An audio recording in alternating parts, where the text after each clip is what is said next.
अगर मैं आपको बोलूं कि आपके बच्चों का रिलेशनशिप कैसे चलेगा या उनकी मैरिड लाइफ कैसे होगी आगे, ये आपको आज ही पता चल सकता है, तो क्या ये बात मानोगे आप अगर अपने रिलेशनशिप में अपने पार्टनर की रिस्पेक्ट नहीं करते, उनकी नीड्स को समझते नहीं हो, रेगुलर आर्ग्यूमेंट्स होते हैं और आर्ग्यूमेंट्स में कम्प्लीटली इग्नोर किया जाता है एक दूसरे की बात को कम्प्लीटली डिसरिगार्ड किया जाता है या इनफैक्ट एक दूसरे की बुराई करी जाती है बच्चों के सामने, तो आप बच्चों के अंदर ये डेफिनेशन सेट कर रहे हो, बच्चों के माइंड में ये डेफिनेशन सेट कर रहे हो कि शादी या रिलेशनशिप तो ऐसे ही होता है, उसमें एक दूसरे को इग्नोर करे जाना, आर्ग्यूमेंट्स होना, डिसरिस्पेक्ट होना, अब्यूज़ होना तो कम्प्लीटली नॉर्मल है।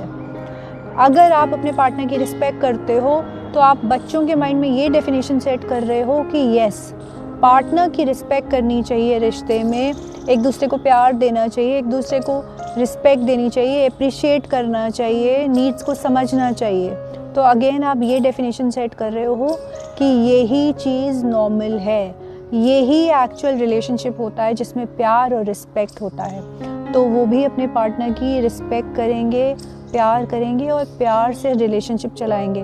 बट अगर ऐसा नहीं है तो उनके माइंड में यही डेफिनेशन सेट रहेगी कि लड़ाई झगड़े तो बहुत नॉर्मल है, इग्नोर करना it's not a big deal, एक दूसरे को इग्नोर करना, अब्यूज़ करना, अग्रेशन दिखाना रिश्ते में या ईगो दिखाना तो बहुत नॉर्मल सी बात है, इसमें क्या बड़ी बात है। मेरे पेरेंट्स ने भी ऐसे किया था और अगर मैं भी ऐसे करता हूँ या करती हूँ तो क्या बड़ी बात हो गई।